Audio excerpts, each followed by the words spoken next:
Hello दोस्तों, स्वागत है आपका आपके अपने YouTube channel wifi exam point में।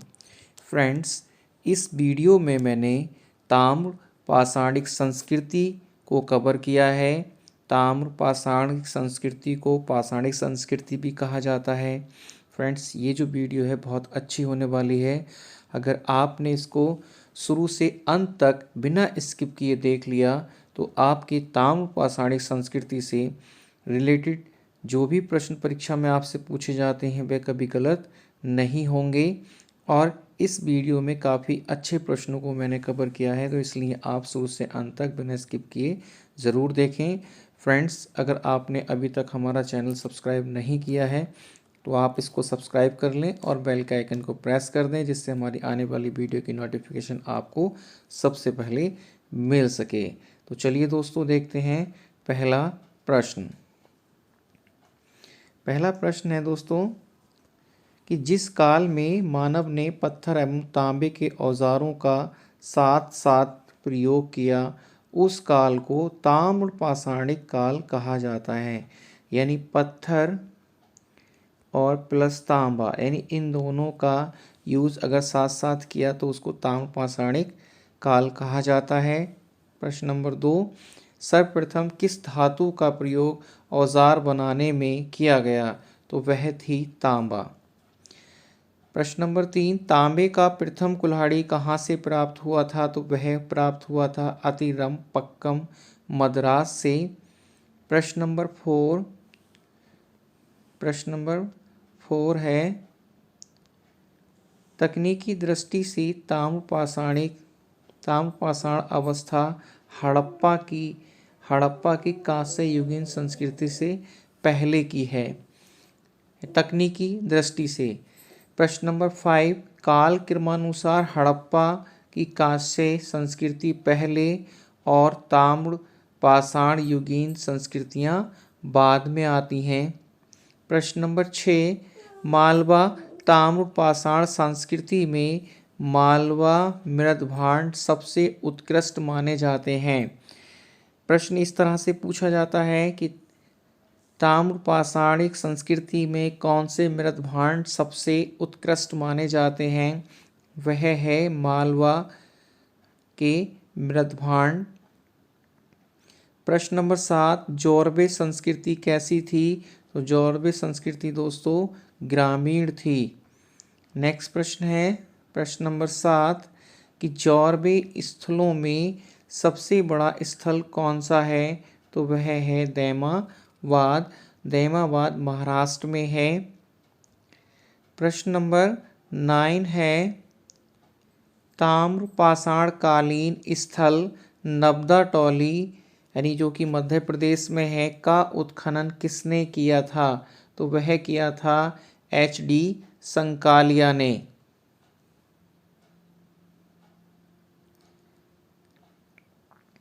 नेक्स्ट प्रश्न है फ्रेंड्स 10 नंबर, काले व लाल मृदभांड जिन पर सफ़ेद रैखिक चित्र सजे होते थे कहाँ से प्राप्त हुए थे? तो वह प्राप्त हुए थे ताम्रवती राजस्थान से।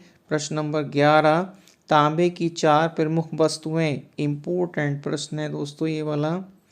रथ चलाते हुए मनुष्य, सांड, गेंडा, हाथी ठोस धातु से बनी कहाँ से प्राप्त हुई थी? तो ये प्राप्त हुई थी दैमाबाद महाराष्ट्र से। नेक्स्ट प्रश्न है प्रश्न नंबर 12, कलश समाधान के प्रमाण कहाँ से प्राप्त होते हैं? तो वह भी दैमाबाद से ही प्राप्त होते हैं। प्रश्न नंबर 13, ताम्र पाषाण कालीन संस्कृति में कच्ची मिट्टी के मकान व गोलाकार गड्ढों वाले मकान कहाँ से प्राप्त हुए थे? तो कच्ची मिट्टी के मकान और गोलाकार गड्ढों के मकान इनाम गांव, ये भी महाराष्ट्र से प्राप्त हुए थे। प्रश्न नंबर 14, पटसन का प्रथम साक्ष्य कहाँ से प्राप्त हुए थे? नेवासा महाराष्ट्र से। इम्पोर्टेंट प्रश्न है दोस्तों, सारे प्रश्न आपने परीक्षा में और भी देखा होगा और काफ़ी इम्पोर्टेंट प्रश्न हैं। प्रश्न नंबर 15, मृदभांड लाल तल पर काली डिजाइन वाले चाक निर्मित बर्तनों के प्रमाण कहाँ से प्राप्त हुए हैं? ये भी नेवासा महाराष्ट्र से प्राप्त हुए हैं। प्रश्न नंबर 16, ताम्र पाषाण युग के लोग पक्की ईंटों से परिचित नहीं थे। यानी ताम्र पाषाण युग के लोग पक्की ईंटों से परिचित नहीं थे। प्रश्न नंबर 16, ताम्र पाषाण युग के लोग किसकी पूजा करते थे? तो ये मातृ देवी की पूजा करते थे। ताम्र पाषाण कालीन मातृ देवी की प्रतिमा कहाँ से प्राप्त हुई थी? तो ये भी इनाम गांव महाराष्ट्र से प्राप्त हुई थी। ताम्र पाषाण कालीन संस्कृति में दोस्तों दो नाम बहुत फेमस हैं, एक नेवासा, इनाम गांव और दैमाबाद। इनसे काफ़ी सारे प्रश्न बनते हैं और आप इन प्रश्नों को सही से याद कर लें। फ्रेंड्स, वीडियो अच्छी लग रही हो तो इसको लाइक कर दें, अपने फ्रेंड के साथ शेयर कर दें। प्रश्न नंबर 9 है कि ताम्र पाषाण कालीन प्रमुख संस्कृतियों को फ्रेंड्स देखते हैं कौन कौन सी ताम्र पाषाण कालीन संस्कृतियाँ थीं। फ्रेंड्स, आहार संस्कृति जिसकी अवधि 2800 से 1500 ईसा पूर्व थी और ये राजस्थान के उदयपुर के क्षेत्र में इसका विस्तार था। कायथा संस्कृति 2400 ईसा पूर्व से 1700 ईसा पूर्व के आसपास चंबल नदी के क्षेत्र में। और सामलददा संस्कृति फ्रेंड्स 2300 ईसा पूर्व से 2000 ईसा पूर्व महाराष्ट्र का धुलिया क्षेत्र था। और प्रभास संस्कृति दोस्तों 2000 से 1400 ईस्वी तक गुजरात का तटीय क्षेत्र। मालवा संस्कृति जिसके मृदभांड काफ़ी अच्छे हैं 1900 से 1400 ईस्वी नर्मदा नदी तट के क्षेत्र पर। रंगपुर संस्कृति दोस्तों 1700 ईसा पूर्व से 1400 ईसा पूर्व गुजरात का तटीय क्षेत्र। जौरवे संस्कृति अभी हमने देखी थी, ये 1500 से 900 ईसा पूर्व महाराष्ट्र का दैमाबाद जो काफ़ी फेमस है, और नेवासा और इनाम गांव। नेक्स्ट प्रश्न है फ्रेंड्स कि आहार संस्कृति का प्राचीनतम नाम क्या था? तो वह था ताम्बती या तांबा वाली। 21 नंबर है ताम्र पाषाण कालीन सबसे बड़ी बस्ती कहाँ पर थी जो जौरवे संस्कृति से संबंधित थी? तो फ्रेंड्स अभी देखा था हमने जौरवे संस्कृति कहाँ पर थी, दैमाबाद यानी महाराष्ट्र के दैमाबाद में। 22 नंबर नेवासा, ये भी महाराष्ट्र में, मृतक को कलश में रखकर अपने घर में फर्श के अंदर उत्तर से दक्षिण दिशा में गाड़ते थे। इसके साक्ष्य कहाँ से मिले हैं? तो ये भी प्राप्त हुए हैं नेवासा महाराष्ट्र से। नेक्स्ट है 23 नंबर कि विश्व में मृदभांड के प्रयोग के सबसे पुराने साक्ष्य कहाँ से प्राप्त हुए हैं? तो वह प्राप्त हुए हैं चौपानी मांडो इलाहाबाद से। यानी विश्व में मृदभांड के प्रयोग के सबसे पुराने साक्ष्य मृदभांड के सबसे पुराने साक्ष्य चौपानी मांडो। 24 नंबर एशिया माइनर तुर्की की किस जाति ने लोहे के निर्माण की तकनीक की खोज निकाली थी? तो फ्रेंड्स वह थे हिट्टाइट जाति ने, जिसने लोहे के निर्माण की खोज की थी, लोहे के निर्माण की तकनीक की खोज की थी।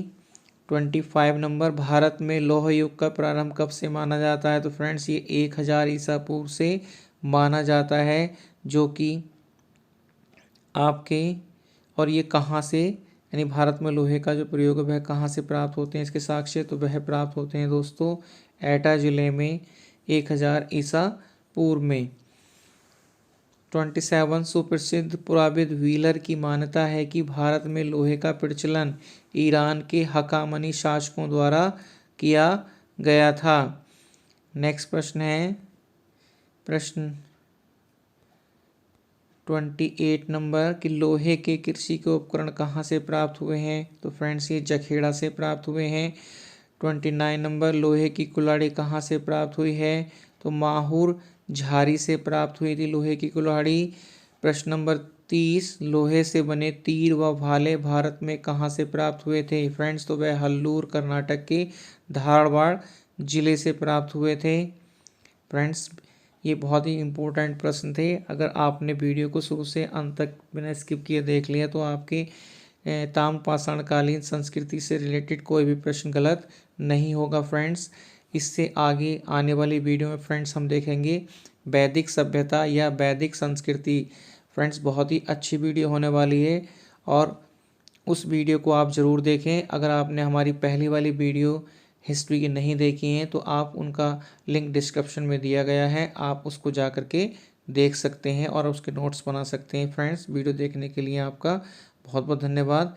मिलते हैं नेक्स्ट वीडियो में, तब तक के लिए जय